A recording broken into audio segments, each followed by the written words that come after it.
What's happening? Today I'm going to discuss hindsight. And for me, hindsight is literally one of the most important things that we have in life. I always think about it and I go, how different would the world be if we didn't have the thought of hindsight, where we can think about what has happened in the past and reflect on it and it not actually happening.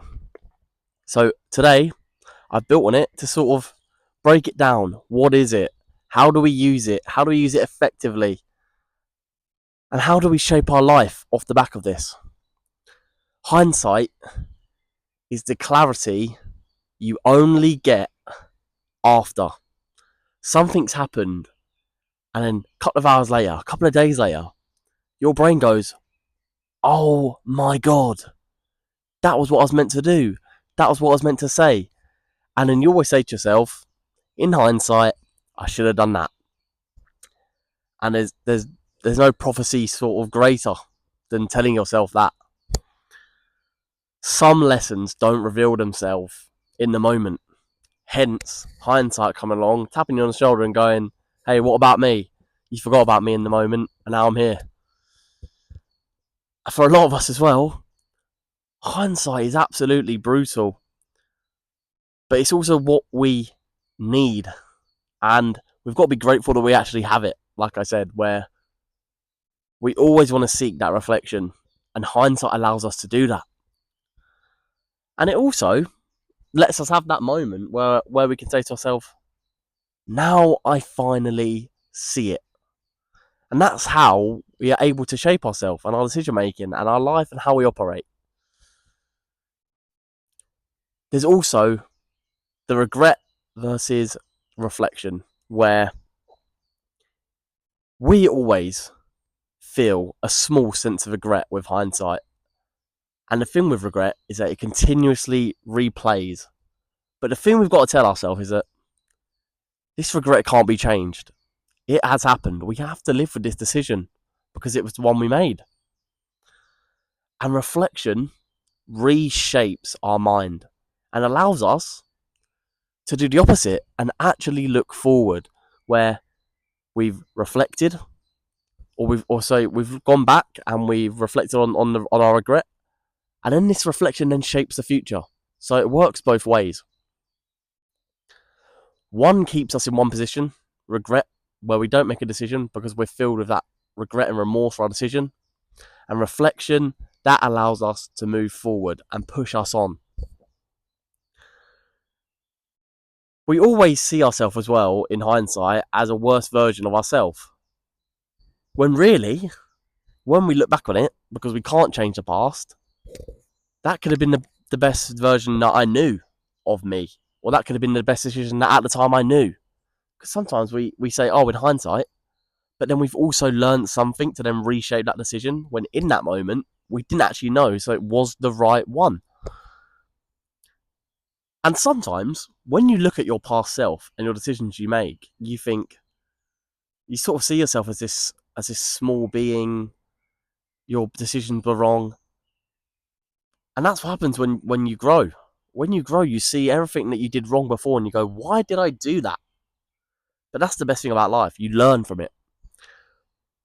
But we've got to be proud of this growth. And we've got to be proud of the part of us in the past that decided to make the change.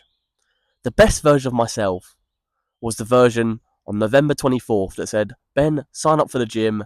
You need to lose some weight and get healthy. And that was the best version of myself this year. And I'm grateful that that version of myself existed at this point in my life because it needed to happen.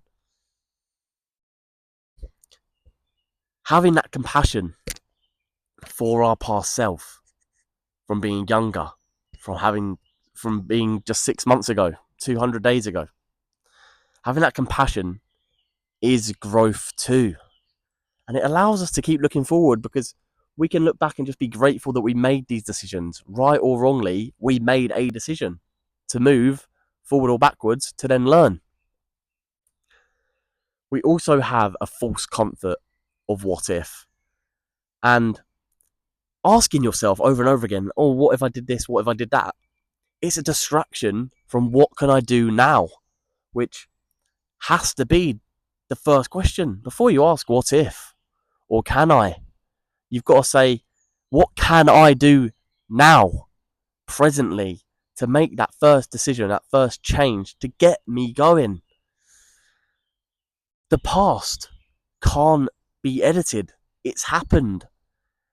And if we've made decisions, they are stuck in the past. The only thing we can change is the future. But the past can be understood. We look back and go, I made this decision on this day, and it had this cause and effect, and this is where I'm at now. Where I'm at now, and we understand that, and that's a great thing as well.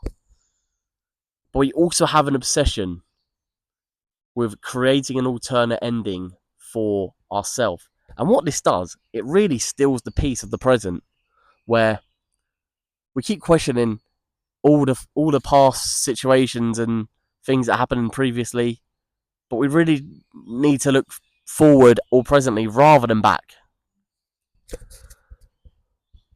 One of the best things as well, I think, in hindsight as well, is that we get to learn the lesson of pain and what that teaches us.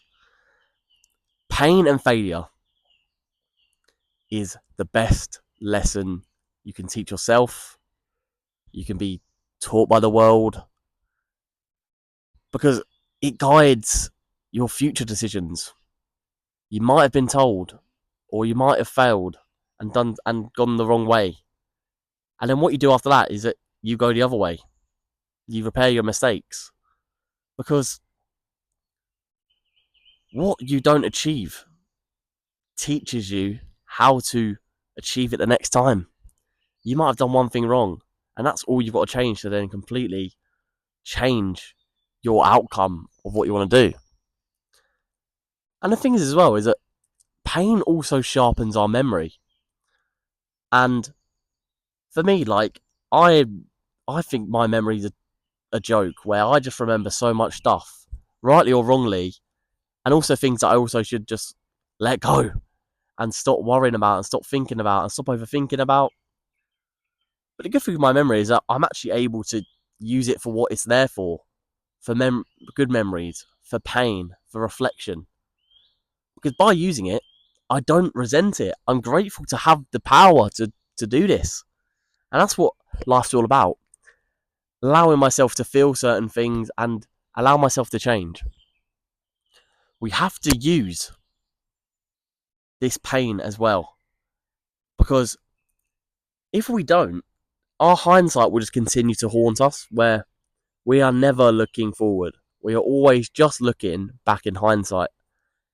And when we actually teach ourselves and learn something, we're able to then share the lesson with our future self, with others,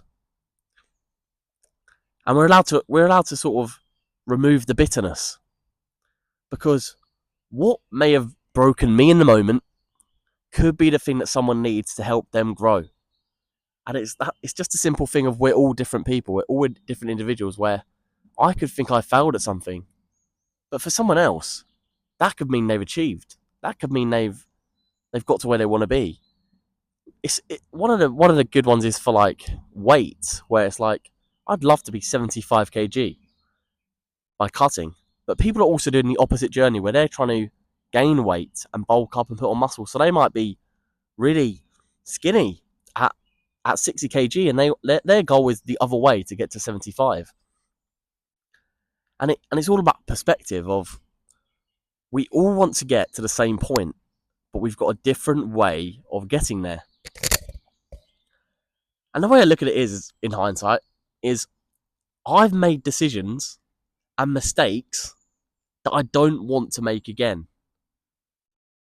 But the main thing I learned is that they taught me what I needed to know for the future. It also taught me that I can make mistakes and be okay, and that I wouldn't be who I am right now without these choices that I regret the most, because they needed to happen for me to build on them and learn and change. And we've got to keep telling ourselves, the past doesn't need fixing. because we can't. It just needs to be understood.